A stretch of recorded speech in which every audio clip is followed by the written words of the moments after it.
And welcome back to Bristol Motor Speedway. It's Sprint Cup Series practice. This is the first time the Cup cars will be on the racetrack. A beautiful day, though, for racing and practicing. 79 degrees the temperature has gone up to. Beautiful sunny forecast. Hello, everyone. Rick Allen. We got Jeff Hammond. I was getting ready to say Michael. You weren't going to do that, were you? I would never do that to these guys. Jeff Hammond, Larry McReynolds. Obviously, you guys have had a lot of success at this racetrack as crew chiefs. Now, it's almost like coming back home, isn't it, Larry? We've been all around the country. Yeah, exactly. I mean, we've been to the Northeast, we've been to the Midwest, we've been to 2-mile racetrack, we've been road course racing, but now we come back to the Southeast, and to everyone's delight, we're short track racing at Bristol under the lights on a Saturday night. And I know from a crew chief standpoint, Rick, what you love about this place is, yeah, it will test your feelings, it will test your emotions. There'll be a lot of people that will leave here mad Saturday night, but the biggest thing is it's about mechanical grip. You don't get all caught up in horsepower, you don't get all caught up in aerodynamics. You know that if you can get those 4 springs, 4 shocks, and that sway bar and all the front end settings right, that you can have a good race car here. But Larry, when you talk about having a good race car, there's some teams that are coming here right now that are looking to try to get some momentum. Let's talk about Kevin Harvick. He got some momentum last weekend at Michigan.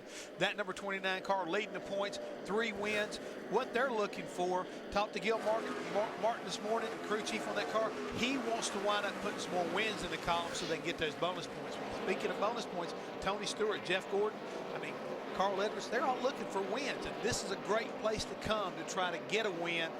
You feel like you got the opportunity. Take a look, early part of practice right now, the 24 car at the top of the list. That's what it's all about. They want to win races, and the only way you can do that is start with a fast weekend and have a fast race car. You said hurt feelings. I hope I didn't give you guys any hurt feelings when I tried to call you the wrong names. Absolutely not. No, as long as you call us, that's all that matters. It doesn't matter. I thought that was just to dinner. As long as I call you to dinner, you're okay. As long as you call us. That means we're up here and we're doing a show. But, you know, Jeff made a great point. And this gentleman right here, Tony Stewart, the 14 car, would be included in this group. You've got half of our top 12 right now that's not been to victory lane. And that's a lot of guys that are up in the top part of the points right now. Not only bonus points that they're looking for, but they're looking for that win that gets them the momentum, that gets them that, you know, the positive feeling going into the chase. That's the big thing right now. They want some momentum. That's exactly what Darian Grubb said, crew chief for the 14. He wants to get some momentum going into that chase. You know, even if we just get that one win to kind of get us, you know, ready to go. Speaking of a guy who's trying to get in the chase, Mark Martin, 35 points out of that coveted 12th position. I believe it's going to go down to the final lap at Richmond to be able to try to decide who's going to wind up being in the chase right now. But Mark would like to come here, put a win up in the column right there, get himself back in that top 12, and, you know, let the rest of the season kind of play out the way it does. Tell you what, qualifying has always been good here for Mark Martin. He has 9 poles at this half-mile racetrack. Right now, he's 4th quickest. Speaking of poles, the last time we were here back in the spring, Joey Logano, in only his 3rd start in Sprint Cup here in Bristol, sat on the pole back in the spring. He's shown a lot of speed for one lap, looking to potentially get to victory lane at a very impressive racetrack. A lot of history here. We're about to make our 100th points start in the Cup Series at this racetrack, dating back to 1961. And tell them who won. I know you know the answer to this. We were having a little trivia deal earlier that before we started the broadcast about the guy who went to victory lane the first time. Jack Smith won the first race here. Driving his own car. Yep. Back in July of 1961. So a lot of races here at this historic racetrack. And Joey Logano, one of the youngest. He became the youngest pole winner in series history in March right here at this track. You know, this is a team that I think they pretty much have decided, you know, we're not going to make the chase. Yeah, mathematically, they're maybe not eliminated from the top 12, but they're sitting back there 21st in points. But this is a team, this team has never won a season without winning a race, including last year, the first year that Joey Logano drove this car. They won at Loudon. That's 12 seasons that they've been together. They would like to get something in that win column. One of the things that this team also, or that team, had to look forward to is the improvement that they've seen out of their driver and their team since Joey joined the team a year ago. Now they've improved again. They still haven't found victory lane this year, but week in and week out, they've been a better team. They've been a better team, Rick, but they need to make the next plateau on a more consistent basis, and that is getting some top 5 finishes. Yeah. I mean, being able to finish in top 10 is important, but you're only going to win if you get in the top 5 on a regular basis. Now we see Scott Speed here in the 82 car. Early in this practice, he has jumped up to 4th quickest. Not a huge surprise. A year ago, he qualified 3rd, and then back in June, this is where tire testing pays off. Goodyear brought 4 teams up here. Denny Hamlin, David Reagan, Juan Pablo Montoya, and oh, by the way, Scott Speed was part of it too. Speed's presentation of NASCAR Sprint Cup practice from Bristol is brought to you by Sprint, the Now Network. Beautiful day in Bristol, Tennessee, as our first Sprint Cup practice is underway. Fastest on the chart, David Gilliland in the 38 has jumped to the top, over the top of Jeff Gordon, Jimmy Johnson, Greg Biffle, and Scott Speed, your top 5. We go now to Bob Dillner. Well, Rick, a beautiful day in Thunder Valley, but getting really hot down here on pit road. But everybody focusing on the battle for the chase, the bubble spot, which is occupied right now by Clint Boyer. You see that car is already up on the scale pads once again, and that's because he told Shane Wilson, his crew chief, super duper loose when I went out there for his first and only lap around this racetrack. So they got it back up on there. They're going to change the rear bar, go down 100 pounds on that, and then also go down on the track bar as well. Now, right next door to the 33 is the guy that's hoping to get back into the chase. We're talking about the 5 car of Mark Martin. And right now, Mark Martin is really hitting the racetrack with his splitter. That's the problem in the center of the corner for Mark Martin. And Victory. Jeff Burton comes into Bristol 4 spots lower than when he started last week at Michigan with that poor finish. Jeff Burton wants to gain some momentum here at Bristol. This isn't really typically the place you want to try and gain that momentum, but Jeff Burton is good so far. He said he still has to have more in these early laps of practice. He can't get a really good feeling. He said, if you give me a map, I can show you exactly what I'm talking about on the racetrack. He can't hook on the bottom, as he told this crew chief, Todd Barrier. So Jeff Burton just trying to concentrate on his laps this early time in practice. Juan Pablo Montoya, currently 3rd quick in this practice session.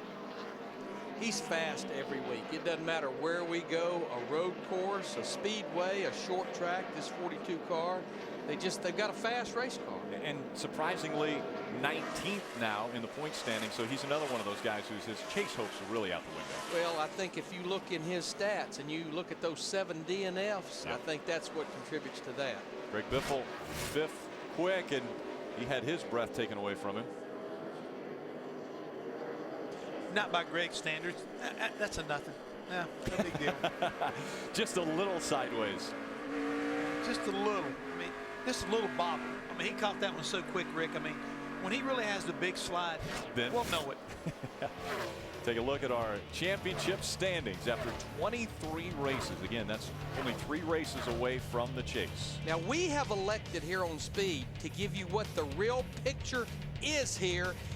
We're not showing you how many points behind Kevin Harvick all these guys are. It doesn't matter. They don't matter. All that matters is how far you are in front of 13th place. And if you look, even at Greg Biffle, he's got more than 1 race cushion with 3 races to go.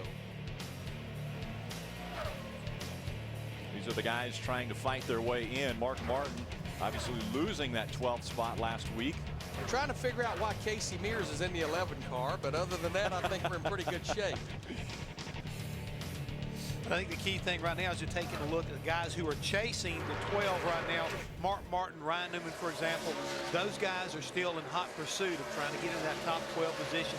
With the number of races to go, it's still feasible. Bob, what's the 16 car looking for now? Well, here's the deal. This is why you saw him skedaddle up the racetrack a little bit. He said he hit the splitter. So what they've taken is a simple can of spray paint, and they spray painted the bottom of the splitter. Greg Biffle, they're going to make a few adjustments to try to pick that car up a little bit in the center and exit of the corner. But that way they'll know exactly where he's hitting the splitter if he does it again. But honestly, Greg Irwin told him pretty darn good on the stopwatch. But Bob, I'm a little bit confused when you were showing the splitter right there. They've got those plastic adjusters to give them some idea where it's hitting at also. So I'm a little bit surprised they're having to revert back to basically mine and Larry's style of doing something with a can of spray paint. Where does it hit? Wherever the paint's gone. That's exactly right. Denny Hamlin on the racetrack. He's currently 9th quick. And I'm going to tell you what, going back to Michigan last week, if there was an award for a whole organization turning things around from Friday and Saturday to race day, it would have been in Joe Gibbs Racing. I mean, all three of those teams were struggling so bad on Saturday. Watch Denny Hamlin and Kyle Busch swap race cars at the end of the first practice, and for the 11 to finish second, Joey Logano gets a top 10. And to be quite honest, until Kyle Busch in the 18 hit the wall off too, he had a top 5 race car. What a turnaround for that group. I never would have believed it, Rick. We watched him in right trouble right now. Right in front of us. Looks Just like on the racetrack. Go high, AJ go high. Allmendinger spun around over there on the back straightaway, and everybody come to an abrupt stop. That's a good thing that he didn't hit anything. It looks to me like he got a little tail happy up off of turn 2 over there, slid down the back straightaway. You know, it's like everybody, for the most part, that we've watched and that we've heard about is fighting loose. And you kind of maybe tend to believe it could be this new tire combination. One thing this combination has is a lot of stagger, the difference from left side to right side, and that'll make a car loose. Everyone learning here at Bristol.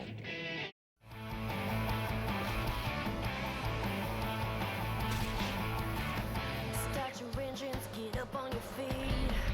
Gonna light it up and feel the heat. We only get to do it twice a year. That's why you all wanna be right here. It's gonna sound like a thunder. It's always tight here to what you heard. Running over out of pit lane. Let's get this rolling. Got the speed for the pass, but the wall's coming up so fast. You put 43 cars on a high bank half mile, and tempers are going to flare every now and then. That's why this is one of the hottest seats in all of racing, Bristol Motor Speedway. We've got practice taking place for the Sprint Cup Series. And Bob Dillner, what's going on down on pit road? Well, AJ Allmendinger, before we went to break, spun coming off the corner right there. And basically, I've become an interpreter because I've been watching him. It's so darn loud here, you can't talk to anybody. I've been watching him talk to his crew chief, Mike Shiplett. And what he is basically saying is, and this is interpretation, is when he got back on the gas, the rear end just wanted to whip around. You can see it right there. It just whips right around. So that's what he's telling Mike Shiplett right now. They flat spotted those tires, a new set going on, but right now just a little bit loose upon throttle for AJ Allmendinger. Well, the good thing is they've got this car turning good, and that's where they've got to go to work on the rear. Maybe a little too good? Yeah, maybe just a little bit too good. But no, in all kidding aside, we talk a lot about this, Rick, is now go to work on the rear of the car. Let's leave the front of the car alone. We've got it biting in the racetrack. Let's do whatever we've got to do in the back to get the rear hooked up. Get that forward bite off the turns. 10-4, nothing is wrong. Chatter Bring out it of to pit road. Carl Edwards, not just on the radio, but he's talking about tire chatter as well. Yeah, he says his car won't turn and it's chattering the front end. And Bob Osborne, his crew chief, has already said, come on down to pit road here. And he's experienced a little bit of the same problem he had in the nationwide practice just a moment ago. Was the car, the setup, the initial setup that they've come with is not working. So I'm going to go back to what I said earlier. The tires give him trouble over there in the nationwide series. It looks like they're continuing to give him maybe a fit over here. Wendy Venturini, is there a driver change going on over there at the 00? Is everybody okay? Yeah, there definitely has been a driver change, as we've talked about on NASCAR Live earlier today. David Rudiman is not here at Bristol Motor Speedway because he has the flu. So who is in that 00? Well, it's Eric Almirola. I thought it was crazy. Between nationwide practice and cup practice, Eric Almirola was in the media center doing some driver interview questions in regards to Junior Motorsports that he just signed with that nationwide deal. And now Eric's over here at the 00. David Rudiman not feeling well, flu-like conditions. The plan for the team is to get David to qualify for the car as the red flag comes out. But the biggest concern right now is working on this car for Eric and getting him comfortable. Only one earplug works for him, which is kind of a problem when it's so loud when the engines are roaring here at Bristol. Well, the red flag coming out for debris in turn number 1. So the officials slow him down, bring him off the racetrack. They'll clean that up before they go back out. You know, I've been up here before, especially the heat and humidity in August. I've been up here trying to work on these race cars and sick, and it's tough. I could not imagine trying to drive one of these race cars around this half-mile bull ring. The speed you run here, just the physical abuse, and not feeling 100%. Maybe they should have put Buzzy in the car. I mean, Eric was a great choice, but, you know, Buzzy's got his helmet with him, I'm sure. I guarantee he's got it.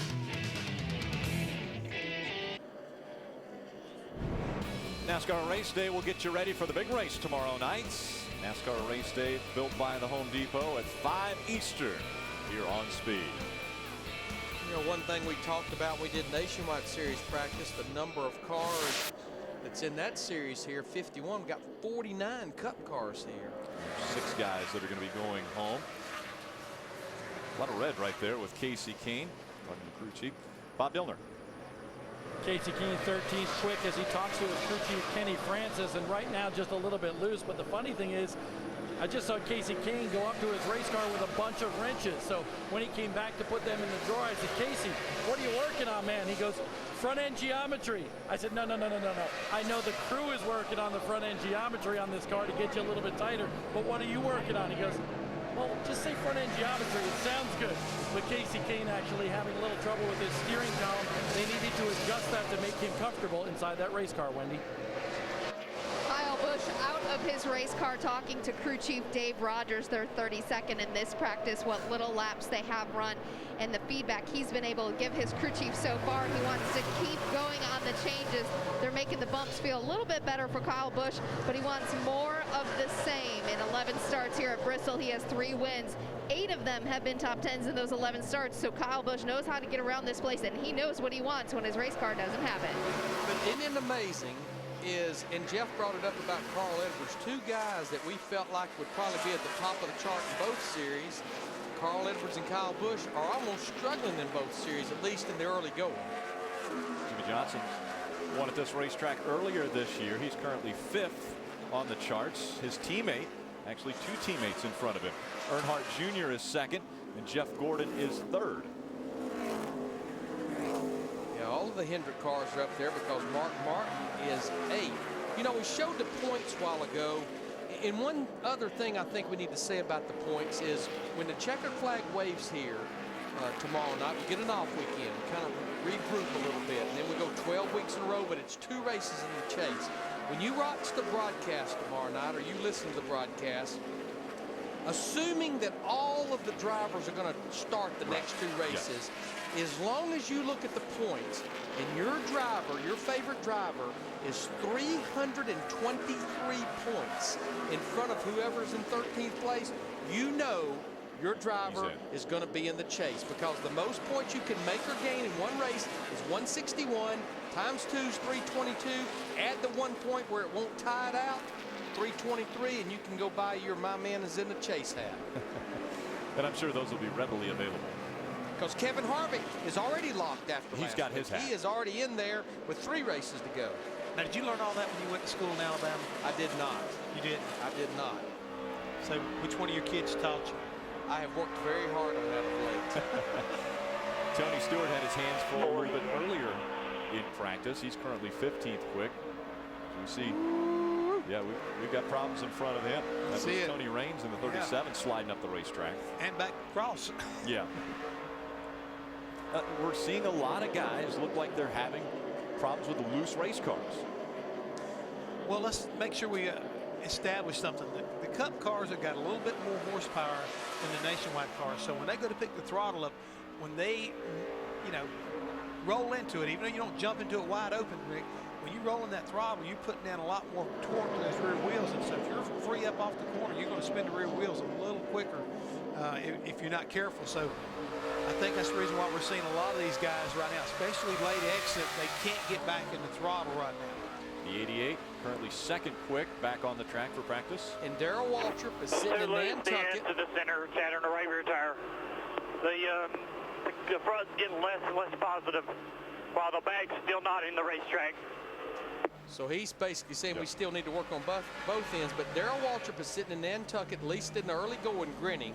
Because one thing Darrell Waltrip has said all year long, Dale Earnhardt Jr., needs to race more. He needs to run some Nationwide Series races. Maybe even needs to run some NASCAR Camping World Truck Series races. And here right out of the box, I couldn't remember the last time that we saw Dale Earnhardt Jr.'s second practice, even though it's just the beginning of practice. Pretty impressive. Right now, a guy who might need to work a little bit harder on his setup is the 2 of Kurt Busch. Right, Bob?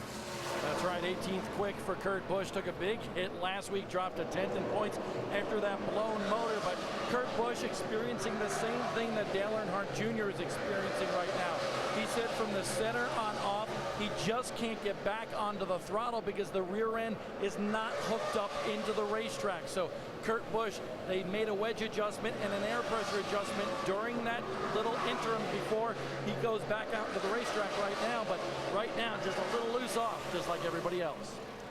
5-time winner here. I mean, he knows how to get around this racetrack, and he's got a good feel of what he needs to have.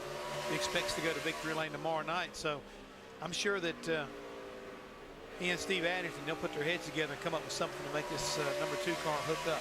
You know, you think back to the spring race, he qualified second, finished third, led 278 laps. There's no question that was one of the races that it jumped out where the double file restart made a huge difference in the outcome of that race, because Kurt Busch had to restart on the bottom and the outside lane prevailed, no question. I believe you're going to see the same thing happen here tonight as well as tomorrow night. I mean, even in the Camping World Truck Series, it was that way. They were choosing the outside line on those restarts. It's pretty warm here in Bristol. Warm enough that Marcus Ambrose wants the... That's interesting. So he wants the air right on his face. We'll be back. Going back to the world's fastest half mile as Sprint Cup practice well underway. The fastest around this half mile, David Gilliland. Dale Earnhardt Jr. still holding on to the second quickest time. Mark Martin 8th fastest, the number 5. And how about that one of Jamie McMurray? He's 21st quick. Now these guys have an interesting schedule here. This has kind of become the norm for their Saturday night race two-day shows. This is a 2-hour practice, and then they'll get about a 45-minute break, and then they'll get 45 additional minutes. Qualify, no more time on the racetrack. It's not an impound. They get to work on their cars, but qualifying will be the last laps they see later on this afternoon up until the race starts.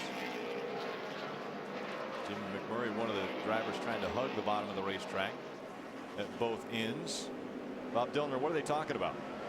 Well, they're going to be busy during that break, actually, because Jamie McMurray, besides being a little bit loose, is really concerned with the throttle and the power down on the racetrack, because he says coming up off the corner, besides being a little bit loose, it's a little bit sluggish. He says the engine does not feel right.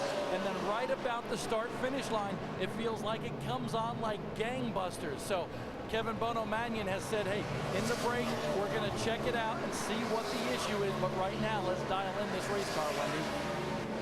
Jeff Gordon has been dialing in his race car and talking to crew chief Steve Letarte in between coming into the garage area. He's third in this practice session. He said to Steve, I'd like to try some things if you're okay with that. And Steve said, yeah, man, that's why we're here. This is why we have a 2-hour practice session.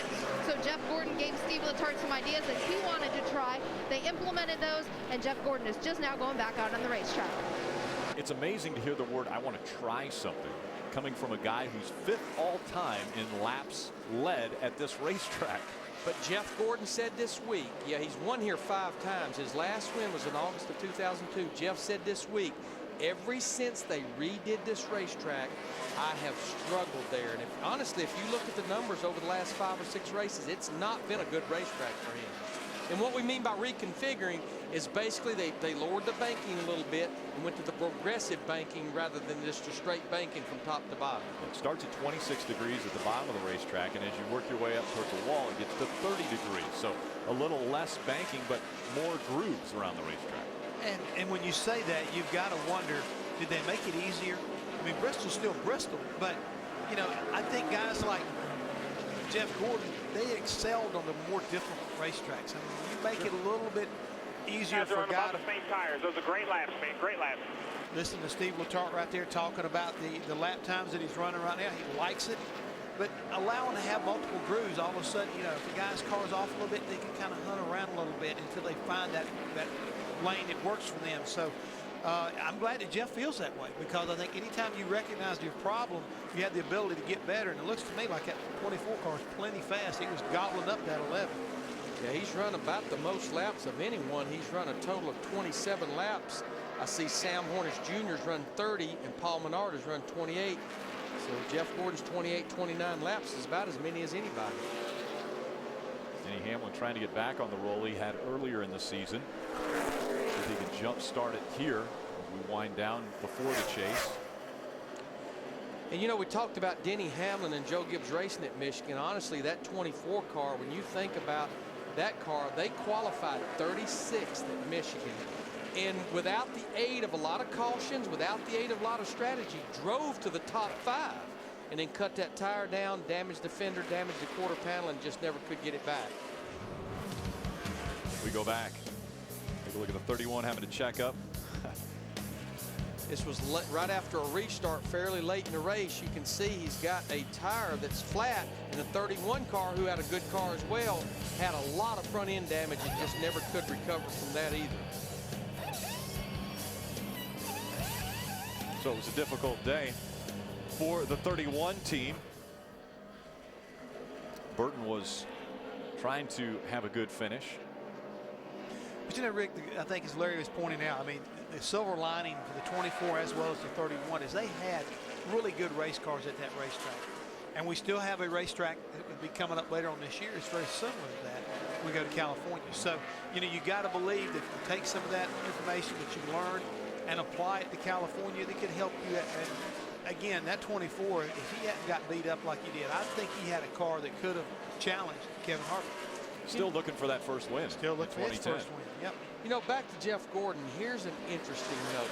When we talk short tracks, even though we kind of treat Phoenix and Loud as a short track, but we're basically talking about Bristol, Martinsville, and Richmond, a track that he combined, Jeff Gordon, has 15 wins at.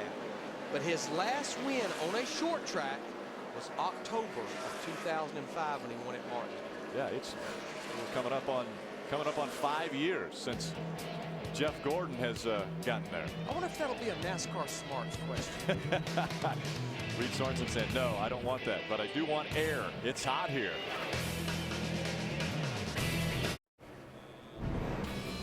Tonight, 11 Eastern, you're going to want to tune in to Trackside. A great lineup. Bruton Smith, Larry Pierce, and Ron Capps will join the boys, and Chris Devoda on Trackside. That's tonight, 11 Eastern. Hey, something else on Trackside tonight, the final round of Irwin Tools Ultimate Tradesman Challenge.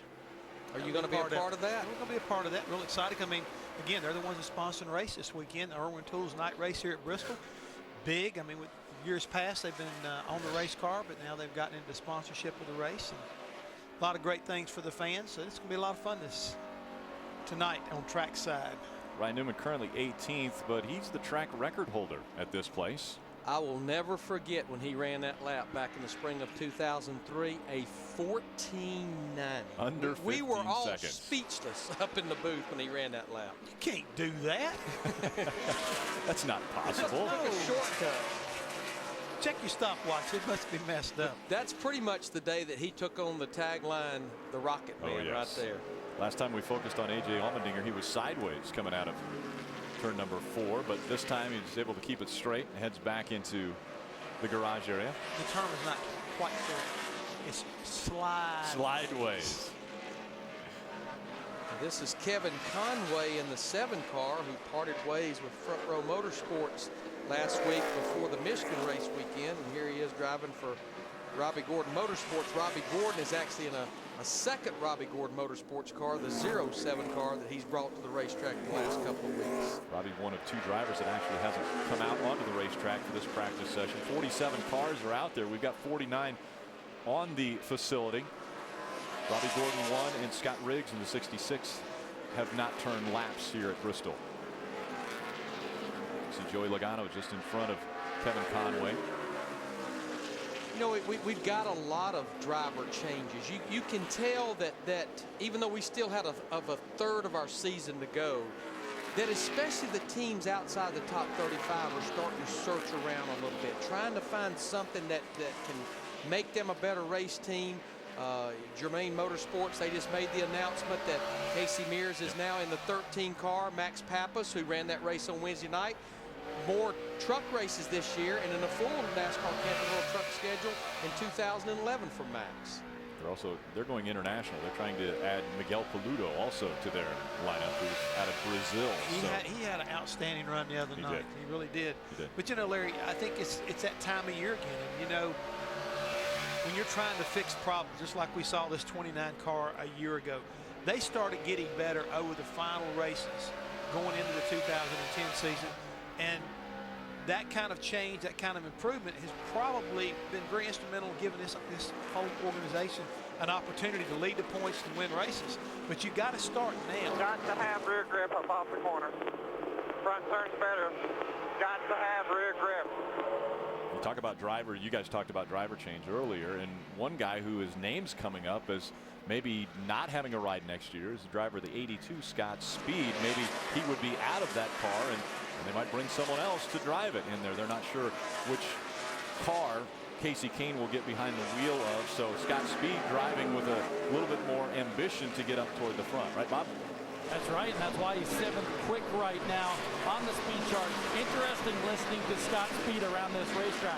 He says the car is pretty reasonable. I haven't heard anybody say the car is reasonable in a really long time. He said maybe a little bit tight in the center. But honestly, the biggest problem for Scott Speed right now, he radioed to his crew chief, Ryan Pemberton, and said, I really got to take a leak. Can I get out of the car right now?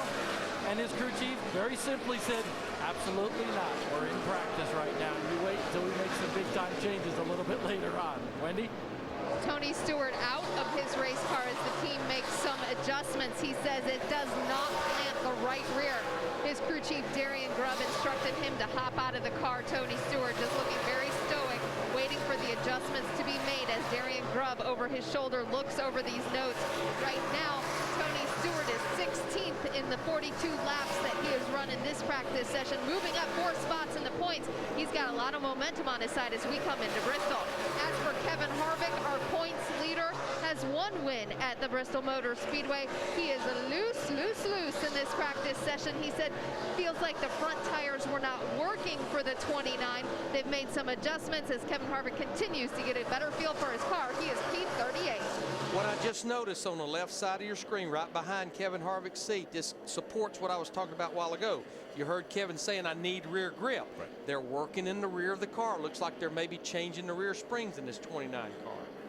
Yeah, we saw him cranking away, and that's not just a minor adjustment you're making. They want to take that spring out and put another one in. Yeah, they're definitely swapping springs right there. And, you know, we saw this at Michigan. We'll see it a lot more the rest of the season. Running these rear sway bar combinations that a lot of these teams are doing now, you have to match up the rear springs with the rear bar in a place like Bristol where you want the car to rotate, where the rear bar helps you do that. At the same time, it can free you up. You may have to soften that rear package and rework it to get the balance like you're looking for. You know, Rick, it almost seems like no matter who you talk to, what radio show we do, I know Jeff's encountering the same thing. People keep asking, who do we think will make the chase?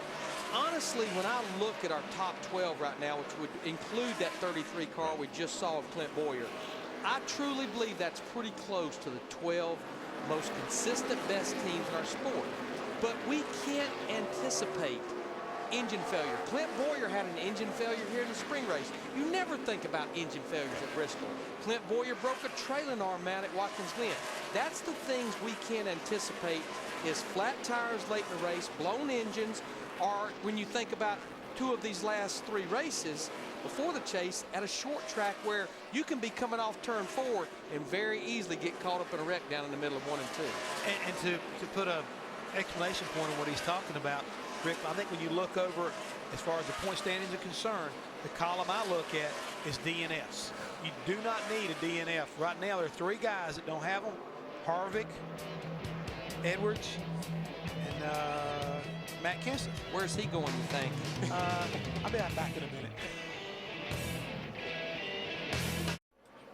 If you haven't experienced Bristol Motor Speedway, it's definitely a stop that you should make if you are a NASCAR fan. This is one of the greatest facilities in racing, and one of the best shows you're ever going to see. Short track racing on a Saturday night, Larry.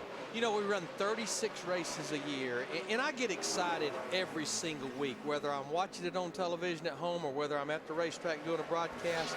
There's 2 or 3 times, though, I really get up on the chip, and one of them is tomorrow night. It's not dark yet, but the sun is set, and these guys will take the green flag, and it will look like 10 million flash bulbs going off. I mean, it is one of the coolest sights in all of sports. Think about it, 160,000 plus people here. Dale Earnhardt Jr. still second quick. Guy a little bit further down the ranks. Bob Dillner, what's happening with the 33 team? Well, Clint Boyer's still trying to dial in his race car. It's still tight in the center, and basically he and Shane Wilson have been talking about the series of changes that they have made. Shane said, well, tell you what, you want to A-B those changes and go back to back so you can feel what it's doing to the race car? He said, Shane, I don't know. I just want the car to turn better in the center of the corner. You put in there what you think, Shane. I'll just go out there and I'll try to make laps with it.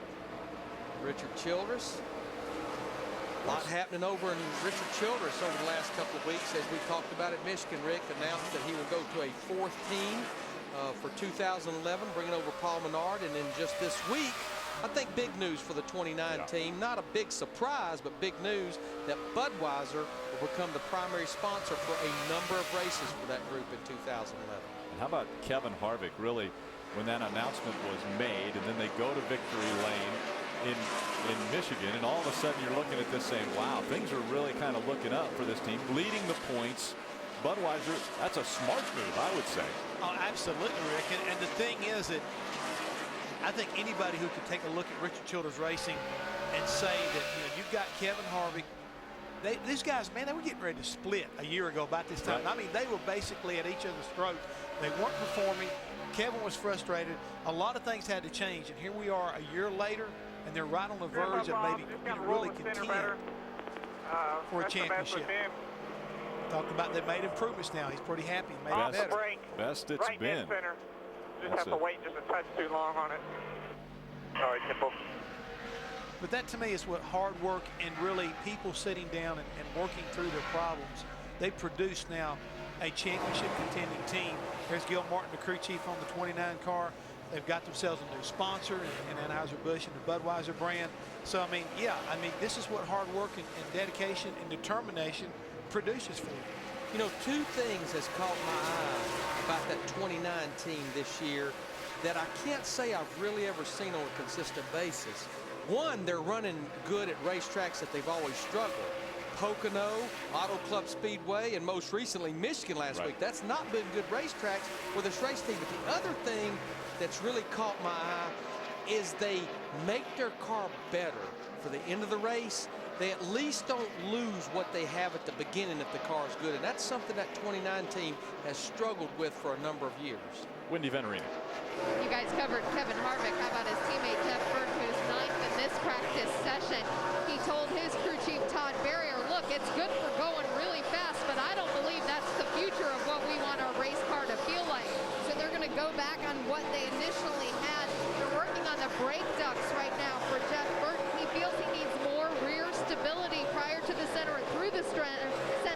There's too much rear swing. I'll let you guys talk more about why he needs to settle it down in the rear swing, but that is what they are working on, the 31. Bob Dillner. Well, over here in the 88 camp for Dale Earnhardt Jr., he may be second quick, but to say that he's unhappy would be an understatement. He just came off the racetrack, and on the radio, he told Lance McGrew and the crew, I am wrecking loose going into the corner. It feels like I'm dragging the left rear tire across the racetrack. You guys need to do something to this race car to make it better because he cannot drive it right now. Dale Earnhardt Jr., this team, not too happy right now. He's going back out on the racetrack after a couple of adjustments. And that's so hard to hear as far as I would think from a crew chief standpoint, because when you're P2 on the monitor and your driver's telling you can't drive it, at some point in time you say your car's pretty fast. Well, but the stopwatch is almost backing it up, Rick, because, okay, you almost, right now in this practice, let's block out who's fast and who's slow. Look over there in that column that shows the last lap that they ran. And what I'm seeing is a lot of guys are in the 20s, 30s, and 40s. Dale Earnhardt Jr.'s last racetrack with not a ton more laps than anybody was a 16:56. He was able to cut the fast lap, but he's about a tenth or two off from where he really should be. Not race conditions. You don't want to get suckered into this race in the stopwatch, so you got to look at the appearance of the race car. How does it look on the racetrack? Are you able to get back in the throttle at the right places, the right time? Now that first time out on that lap was a 16:41, which seems to be an improvement. But can you put it together and keep that kind of consistency? And main thing, you see the car bobble right there coming up off the corner. Are you making him happy? Are your changes improving him as far as that's concerned? Undoubtedly, he doesn't like I need to get tighter. Here we go. Same thing. Need to get tighter. I mean, and he ran 2 laps and he knew that it was not the right direction. He's coming back to the pit road. And to me, that's what frustrates me as a crew chief. I'd like to be able to see him run 5 or 10 laps so you get a little more feel, but it feels like it's that center bad. loops all the way around, but Jeff, really, you said something there I thought was impossible. Make a driver happy. You got to do it. You got to do it. Stay with us. More practice here on Speed. I've never seen him this high early in practice like this. Look how black it's turning. I know. Welcome back, NASCAR Sprint Cup practice continuing here at Bristol Motor Speedway. Talking about the line around this racetrack moving up in the corners a lot earlier than what we would have expected. Yeah, and I can't believe how black the racetrack is turning. I mean, it's really taken rubber all the way from the top to the bottom of the track. But yeah, I watched Kevin Harvick his last time out, and he was talking about how much better his car was on that run, and he was way up the racetrack. Yeah, normally you're down there hugging that white line around through 1 and 2, but man, everybody is using the middle to the upper part of the racetrack, and this makes you wonder how far will this top groove go. I mean, again, were you surprised the other night how well the top groove worked in the truck race? Well, that was a situation where Kyle Busch, we could watch Kyle Busch work his way from the back to the front, and he used every inch of the racetrack. He was up near the wall, he was down at the bottom. Wherever the trucks weren't, that's where he went. It looks like a lot of guys are trying to feel out where their cars are going to run the best around this racetrack, or where they can maybe hold the most speed. I know we've heard a lot from most of the drivers talking about how loose they are around this racetrack. Trying to keep that momentum up is very important, but also you've got to get this car hooked up enough to where you can get off the corner. I mean, that's all there is to it. I don't care who you are or what you are. If you can't get back to the throttle here at Bristol, you're going to get beat. Another one of the puzzle pieces have fallen into place as far as when we're watching Scott Speed. We know Casey Kane's headed there next year. Well, the question was who's going to fill that void at Richard Petty Motorsports next season, and the name that popped up was Marcus Ambrose. And you know what was interesting? I was watching Race Hub last night, and I was in the motor coach, so I didn't have the ability to go back and listen to it again. But I was quite sure I heard Richard Petty say that Elliott Sadler would not be back at Richard Petty Motorsports in 2011. So over at Richard Petty Motorsports, they keep answering one question but creating another, it seems like. We know that A.J. Allmendinger just signed a contract extension. We know that Marcos Ambrose has signed on, but there's still a lot of questions to be filled over there. The normal answer man, Chad Knaus, on top of the box. Actually on top of the hauler, taking a look at his driver. Yeah, there's your NASCAR performance buddy right there. 49. You know, I watched that race the other day in Michigan, and Larry, I'll be honest with you, the 12 crew really look like they're struggling right now on pit road. The 48 crew. Excuse me. Yeah, the 48 crew. 49.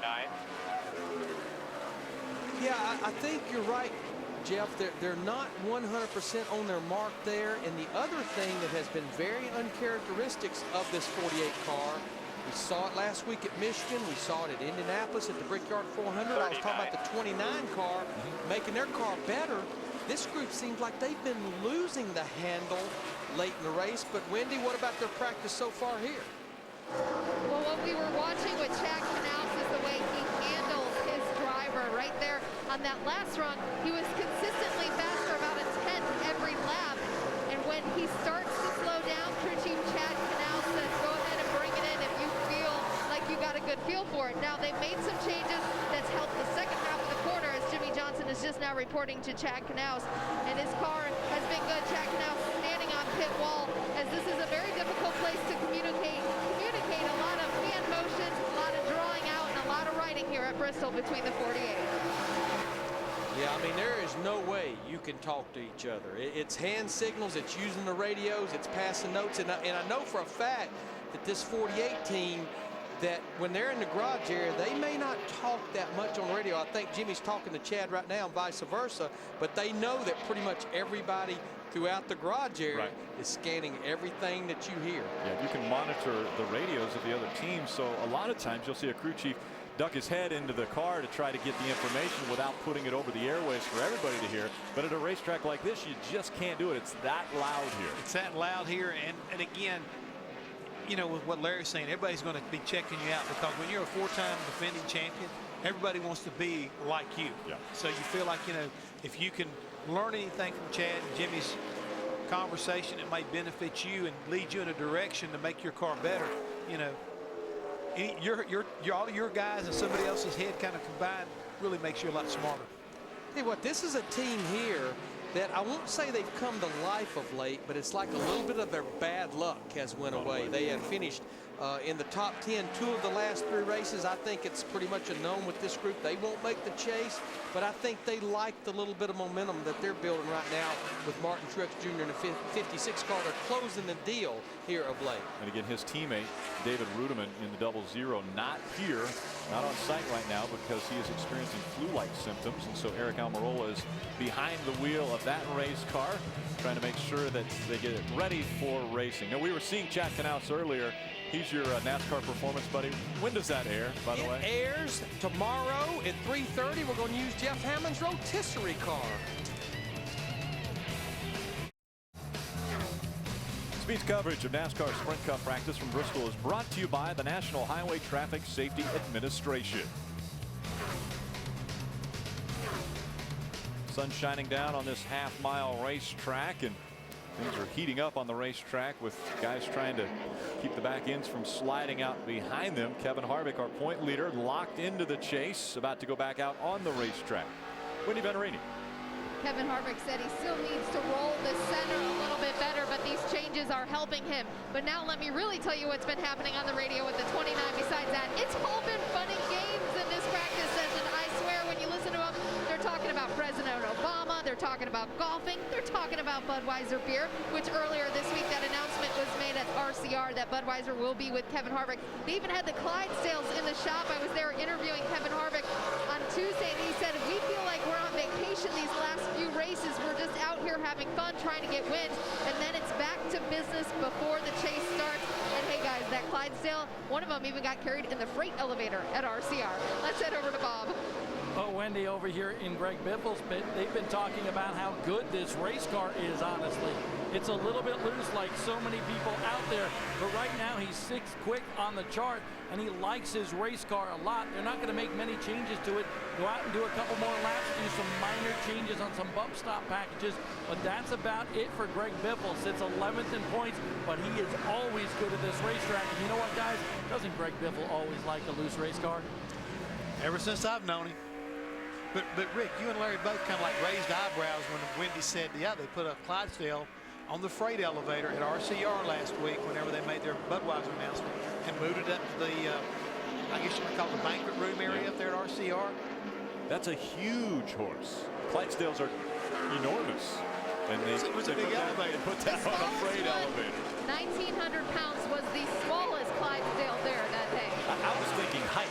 I mean, I understand that a freight elevator is going to be able to move a race car, but how about a Clydesdale is taller than I know is you know a lot about height. Hey, I just want to know, if you're the guy leading the horse and you bring him inside the elevator and the door closes behind you and he decides he wants to get out, where do you go? Yeah, that would be interesting. Undoubtedly, they're very well trained. Yeah, I'd actually want to be the guy leading the horse and not the one following behind the horse. No. Greg Biffle 7th quick. We saw A.J. Allmendinger jump up into the 4th spot. He ran a 16.090 lap on his 31st time around this racetrack. We're talking about counting laps. How about our defending champion of the series, Jimmy Johnson, has 71 laps already around this track. I was just looking at that, Rick, and you know, being a little past halfway of this first practice, as I mentioned, you're going to get a 45-minute break, and then you'll get a 45-minute final practice session. I think that practice session is when we'll really see guys start to ramp it up and think about qualifying. We talked about this during Nationwide Series practice.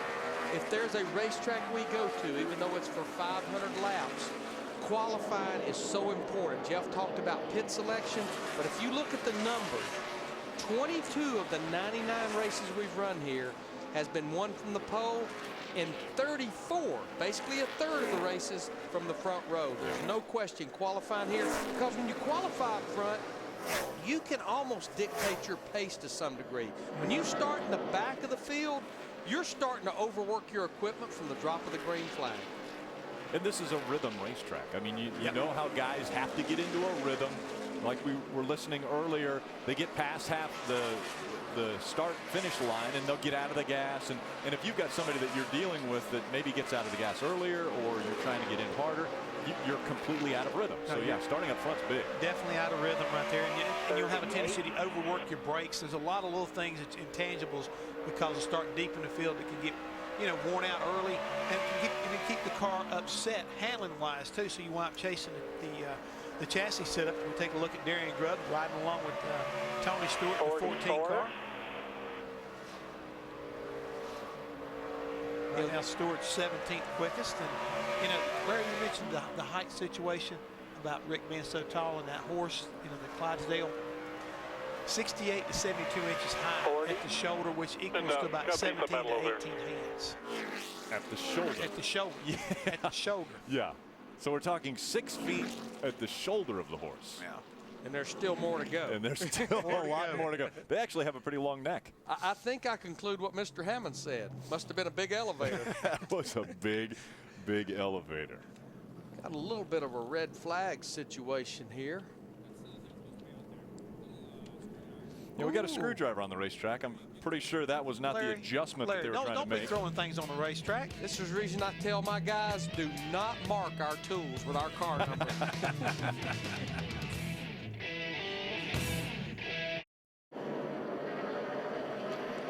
Welcome back. Sprint Cup practice continuing here from Bristol Motor Speedway. Scott Speed out on the racetrack now. We go back trackside to Bob Dillner. Well, David Rudiman, who is sick with flu-like conditions, has made his appearance down here. Basically, he's got the water in hand, drinking plenty of fluids down here.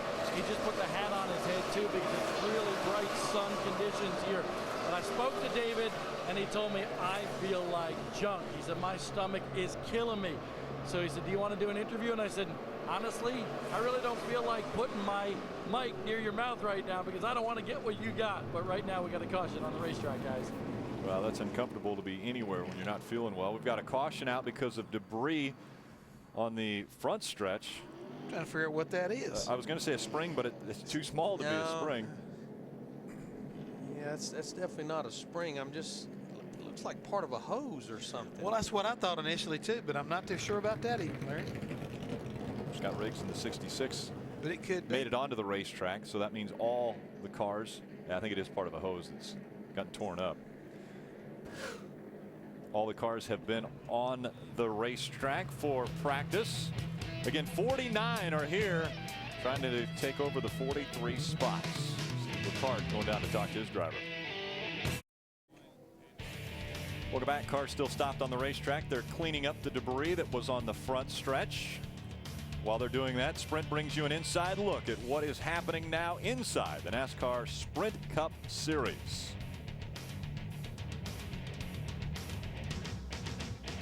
David Gilliland, 15.948, fastest of this first practice.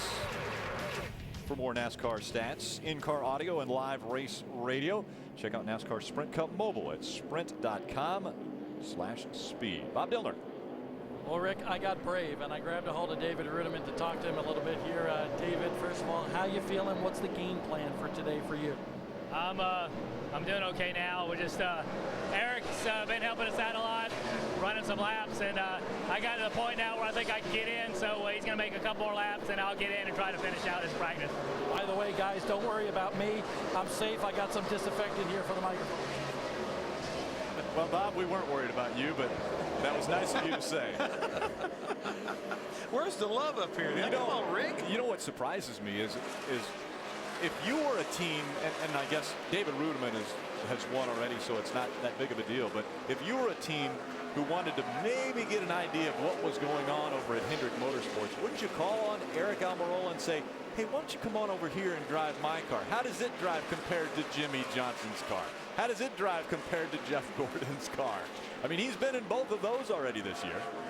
Well, the thing is, Rick, we had a great idea, but there's a lot of times it gets a little bit territorial. A little territorial. I'm getting ready to say, you know, when you go in and tell a guy you need to get out, I'm gonna put Eric Almirola in your car because I want to check out how my stuff compares to Hendrick. And, you know, I want to get some feedback from him rather than from you. It sometimes doesn't work real well. Yeah. I tell you what, though, he's actually pretty decent in this 00 car. Right now, he's 26th quickest. He's run a total of 40 laps. The biggest thing I think the 00 team is trying to figure out is what has happened to us since we won that race at Chicagoland Speedway last month. They have not had a top 15 finish since they won that race back in mid-July. Here's the guy on the outside looking in, Martin Martin, 13th in points. He needs a good finish here. Speaking of what happened to this guy since last year? I mean, a year ago, Martin Martin was in a position to win a championship, and how many races did he win? I mean, these guys are on fire, and this year here, it just like say all of a sudden they've really struggled, and you know, basically it's the same team from a year ago. It's almost like with the losing of the wing, adapting to the rear spoiler, whatever. They've really been searching, trying to find some consistency. And definitely they haven't been as fast as they used to be. I mean, one time when you unload that 5 car, he kind of set the tempo for practice sessions and possibly sitting on the pole. Every week when the track opened for practice, he set the mark early. Well, and the other thing is when Rick Hendrick came out and said, well, Joe Gibbs Racing and Roush Fenway Racing and everybody else, RCR, has caught up to us and have passed us. Everybody was like, no way, you can't, there's no way that's possible. But performance on the racetrack is really backing up what he's talking about. And Mark Martin, another one trying to find it here at Bristol Motor Speedway. Bob Dillner. Guys, just to add to that conversation, I had a conversation last week with Mark Martin, and what he told me is the difference between last year and this year is the amount of Goodyear tire tests that he actually conducted. Last year, they did a bunch, and they came out like gangbusters.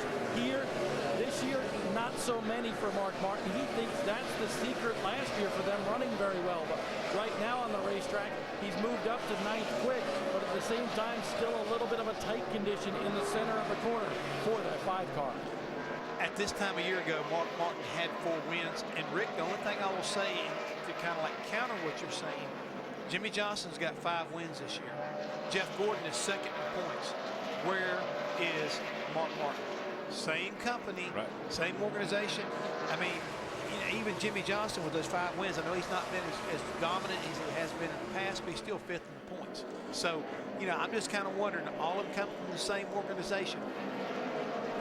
And you know, I was really anxious last week, Rick. I think Mark, even though he is a veteran, I love Mark Martin to death, he's very easily distracted from things that are around him. And I was anxious to see how he was going to run at Michigan, coming on the heels of that announcement that Casey Kane was going to drive for Red Bull in 2011. I'm not sure we ever got the measuring stick because, as we pointed out early, he hit the turn 4 wall on lap 3. We never knew where they were going to be last week. Yes, for so many weeks, Mark Martin has been asked, are you coming back in 2011? Because you know that they're trying to make space for Casey Kane, but are you coming back? And he every time that question was asked said, I am on contract through 2011 to be at Hendrick Motorsports. Yeah, everybody kept kind of pushing him out of the car, and I think it was really distracting him as we're trying to see David Ruderman get back into the 00 to see what they've got. And Buzzy's saying, if you don't want to do it, I have my helmet. What happened to that bug?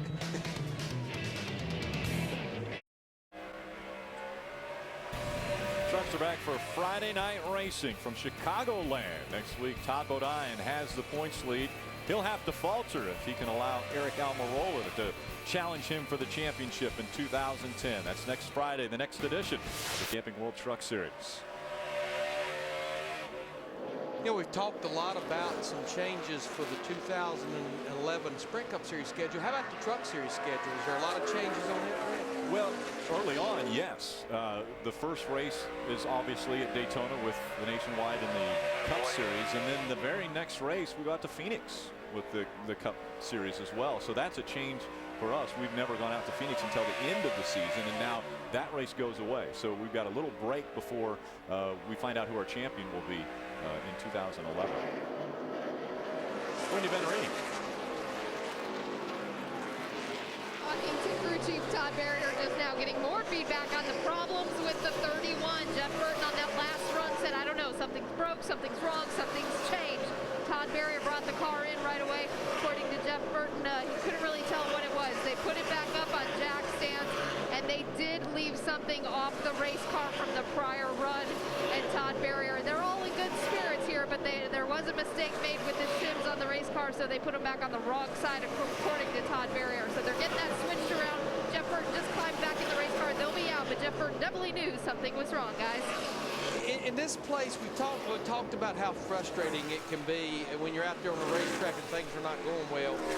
You can absolutely not hear yourself think in that garage area. It's really not a garage area. You're working basically right out there on pit road. It's hot. You're trying to yell at each other, scream at each other. It'll test your patience to the fullest. David Rudiman on the racetrack, and right away, Rudiman trying to improve upon what Eric Almirola was able to do with that race car. Bob Dillmer. Well, Eric Almirola is actually on top of the rig watching the double O and David Rudiman around this racetrack right now. And the big thing I was wondering was how much of a difference in that cockpit was going from one driver to the other. And I spoke to the team and they told me because of their height and their stature and their slimness, not much. A little bit on the headrest, they needed to make an adjustment. And honestly, the biggest thing was a change in the steering wheel. Eric Almirola likes one style of wheel and David Rudiman likes the other. So that's really a very simple change for this team. Bob, the biggest thing I'm seeing, they must like similar driving styles, the way the car's driving, because David Rudiman's first 4 laps was a 16:44, a 41, a 33, and that lap was a 35. Eric Almirola's fastest lap in the car is 16:23, so pretty close on time. Very consistent right there by David Rudiman in that 00. They'll come off the racetrack. They'll make some adjustments to that race car. Yeah, he says, okay, I'm done. Yeah, it's good. Just free getting in. When it lands, it doesn't have a flare turning. Then you got quite a bit of wheel to it. You go back to the gas. A little bit loose on that initial deal there, but if you made it rotate to center better, that back to the throttle, I don't think will be an issue. And the reason he's saying that is he's got the wheels turned and the car's not turning. And then he keeps turning the wheel more, then finally those front wheels bite, and it's like, uh-oh, I've got it turned too much, and the back end snaps. That's the reason at a place like Bristol, nobody knows this better than Jeff with the success he had here. You work on what the car is doing first.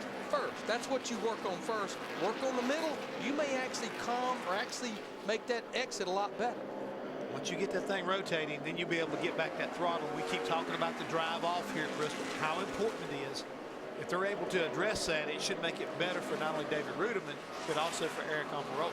He used the word when the car lands. Is he talking about when it's loaded up in the center of the turn? Yeah, basically, because when you go off in the corner here, it's not like it is at Dover, but you have a sensation of the car almost settling down the middle of the corner right there. So once it kind of like, you know, you'll see the car kind of rock back and the front nose skirt get higher. But once it goes in that corner and the front end lands, that's when you really are thinking about, okay, what's it going to do? Is it going to turn like I want it to? And now can I get back to the throttle? You heard maybe Tony Stewart talking earlier about how he felt waiting on the right rear to hook up. Same kind of principle. Front end lands, car starts to rotate, you feel it transfer to the rear tires, then you pick the throttle up.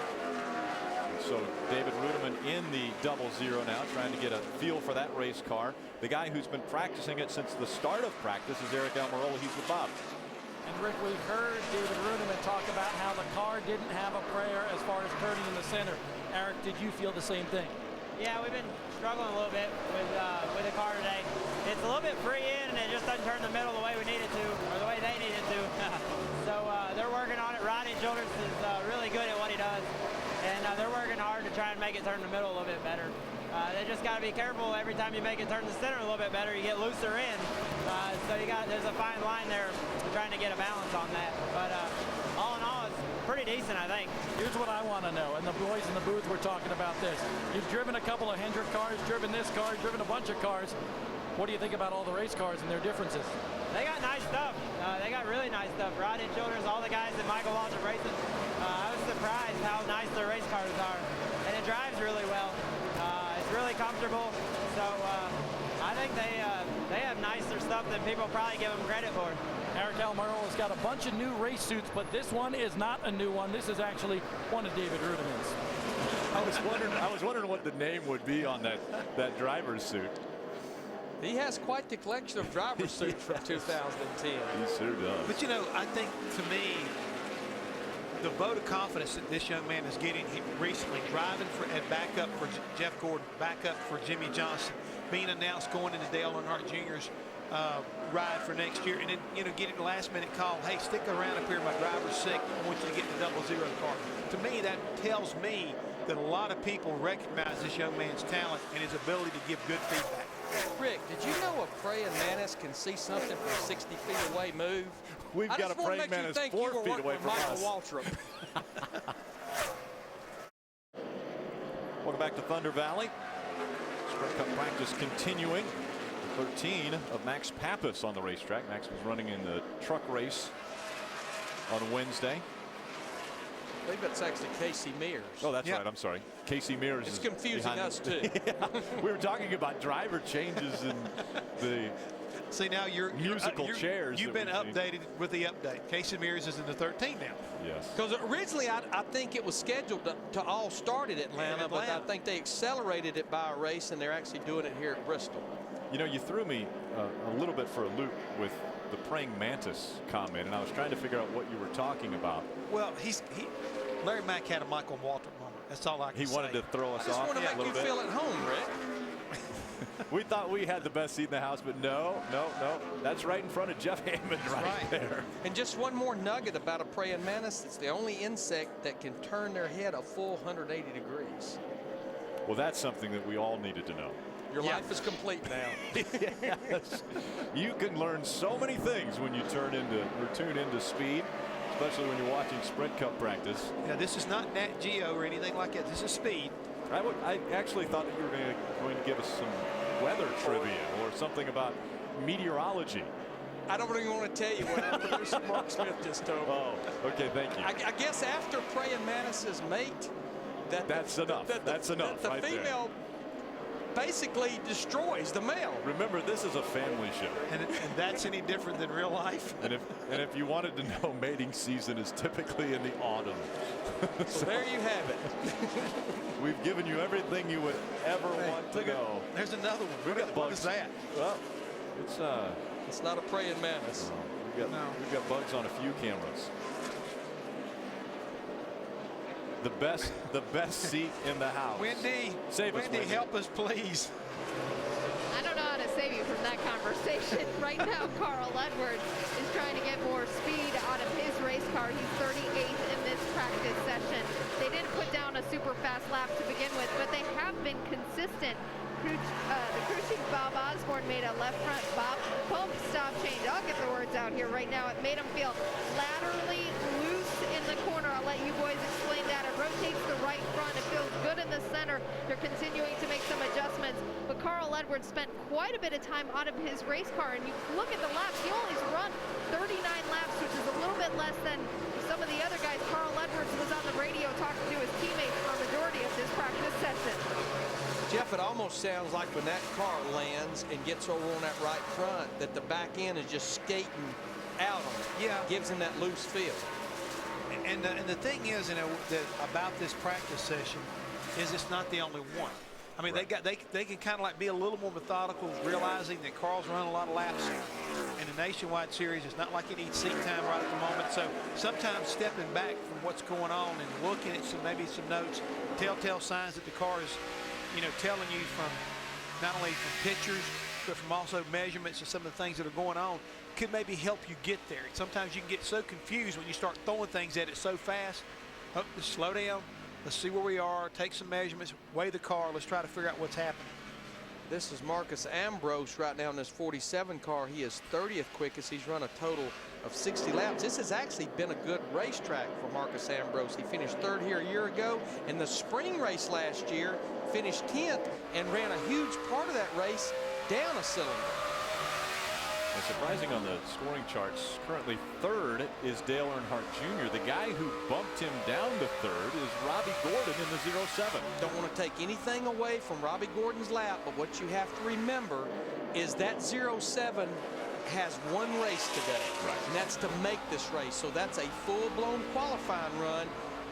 Again, I don't want to take anything away from that lap. That's a great lap, but I think obviously we get to that next practice, Rick, and these guys really start working on qualifying. You're going to see a different looking practice sheet. Bob Dillner. The entry still the same. We're actually down here in this part of the garage area where all these cars that are go or go home cars are parked. We got a good field of cars here, and you see the Speed Factory TV car here for Robbie Gordon. I just talked to Robbie, and he said the car is perfect, very neutral, not tight, not loose at all. He likes his race car. Obviously, he's one of those guys trying to make the field by time, but right now, Robbie Gordon said in the brief instant that he was on the racetrack, very, very good. Now, the one encouraging thing about that lap is I think even since this practice started about an hour and a half ago, it has gained a lot of temperature, which means it's lost some grip. Joey Logano on the racetrack now in his Home Depot Toyota. And we keep talking about guys focusing in on race setup versus qualifying setup. We mentioned David Gilliland, the 38 car being the fastest, followed by Robbie Gordon. And when you come down through there, Larry, you know, there's a pretty impressive group that's here this week that's having some pretty solid runs, like Joe Nemechek and Michael McDowell, Todd Bodine, J.J. Yaley. But the one I'm kind of keeping my eye on has got to be Jeff Green driving for that Morgan McClure group, you know, from here by Aberdeen, Tennessee, or Aberdeen, Virginia. I mean, they're basically, this is a home racetrack for them. We haven't seen them run any races. This is their first race, I think, of the season, isn't it?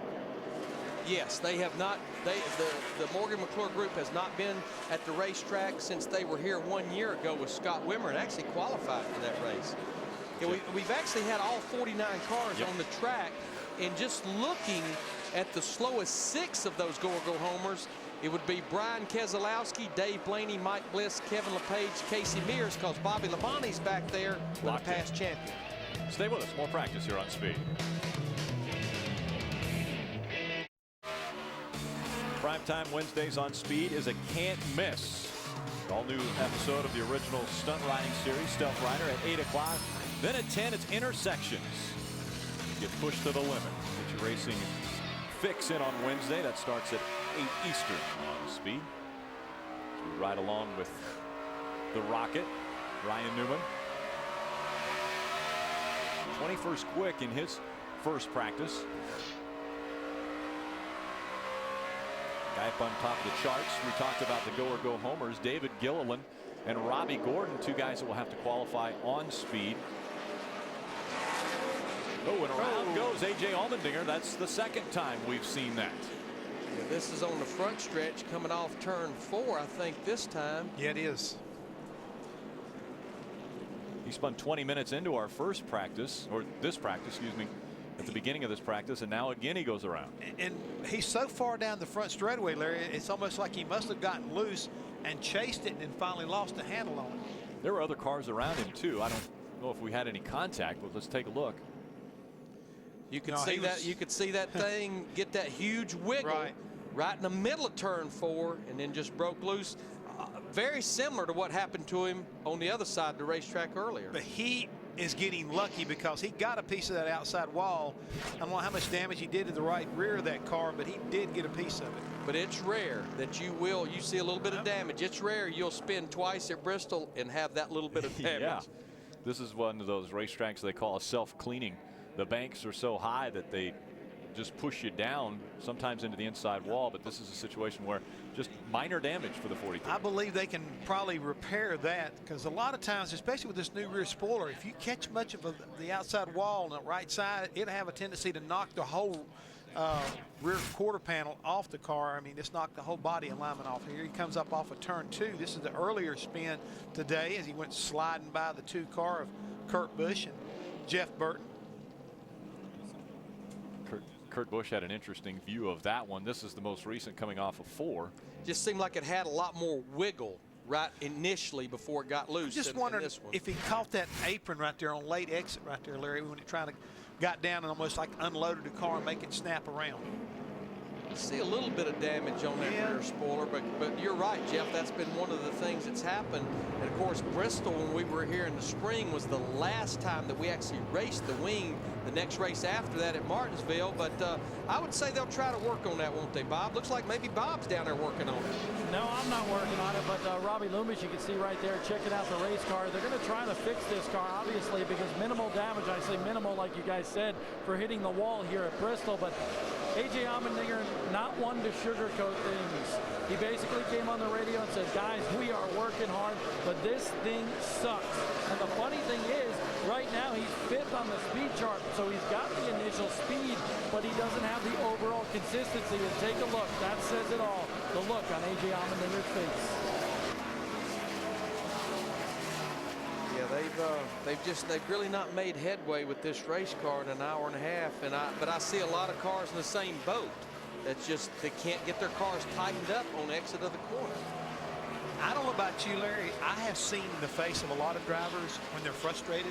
That's a frustrated race car driver right there. Yes, it is. If I was him, I believe I'd do exactly what he's doing right there, is just go over to the trailer and regroup. Yeah, and how frustrated. He actually climbed out and looked at the back of the car, and when he saw the damage to the right rear, it got worse. Well, I mean, the good thing about it is he's made 2 great saves keeping the car off the wall with no more damage than what he's got, Rick. I mean, we've seen a lot of guys, car get away from him like that, and they'll back it in that outside wall, and you're going to have to go to a backup. So as bad as it is, there is a little bit of a silver lining here. Jack Roush is on hand watching his drivers here at Bristol. We welcome him back to the racetrack. He was back at Michigan earlier this year, and also, you know, Greg Biffle is the only Roush driver, and we've got a caution out once again, the only Roush driver that hasn't won at Bristol. And he's the only Roush Fenway driver that's won a race in 2010. Yes, so, that's right. But you know, I was looking at some of the history. There's Jack Roush there of the chase. This is the 7th year of the chase format, and Roush Fenway is trying to get 3 or more of their cars into the chase for the 4th time. You go back a few years ago, he had 5 cars in the chase, all 5 of them. Yeah. In court last year. Is your name on that tape measure, Larry? No, sir. You do not mark your tools. You don't mark tape measures. You don't do it. That guy's going to have a heck of a collection of tools when this practice is over, though. Screwdriver, tape measure. He'll be able to make adjustments. Is that something you were bad about, leaving tools on your race car? No. Speed's presentation of NASCAR Sprint Cup practice from Bristol is brought to you by Sprint, the Now Network, and by Mahindra. Visit your local dealer to test drive a Mahindra tractor today. And we're winding down this first practice for the Sprint Cup Series. We go back trackside to Bob Dillner. Nobody working harder than the 43 guys today. A.J. Allmendinger, I know you're disappointed. What's going on with that race car?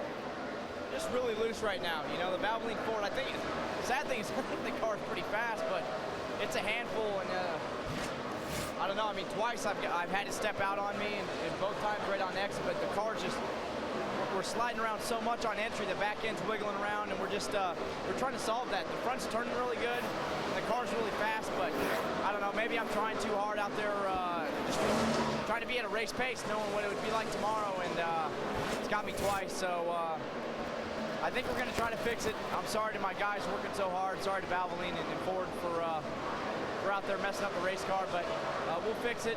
I think it's not too bad. We'll hopefully get back out here, get some laps in, maybe work on it the second practice before we go into qualifying trim. But loose is fast sometimes, but not all the time.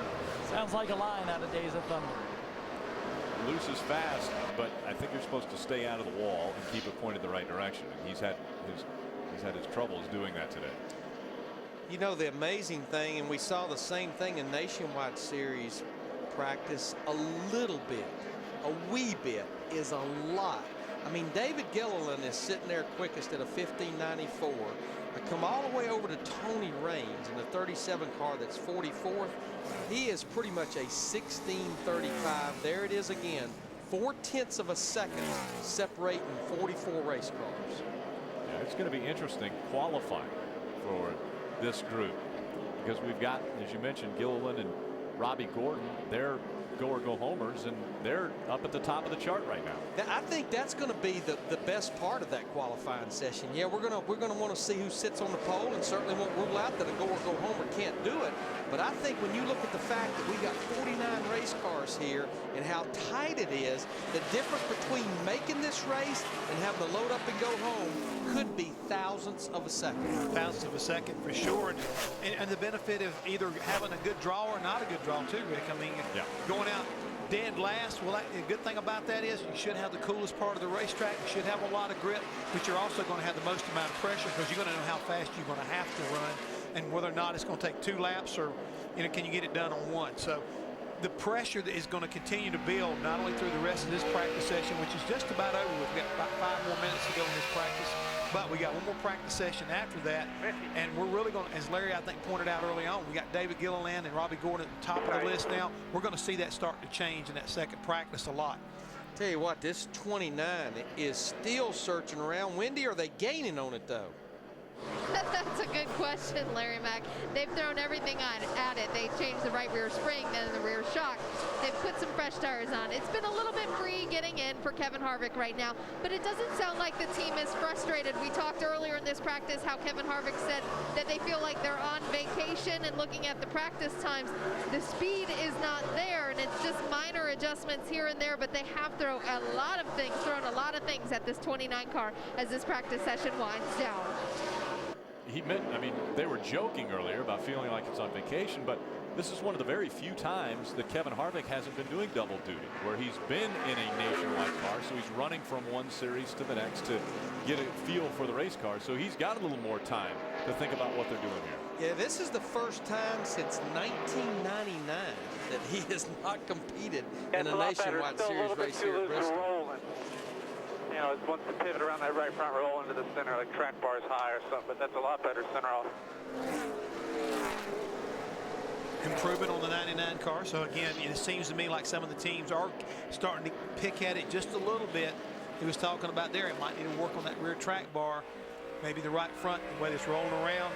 Needs a little more work, but again, I'm going to go back and say that with this new tire, the racetrack heating up, these guys are chasing and moving target right now. Rick, it's not the same Bristol we saw in the spring, and it's definitely not the same Bristol we saw here in the fall. So sometimes notes are great, but sometimes you need to take that notebook, put it away, clear your mind. All right, let's focus on what's the car telling us. Fix what the car is telling us. Driver, you're the onboard computer. Come in.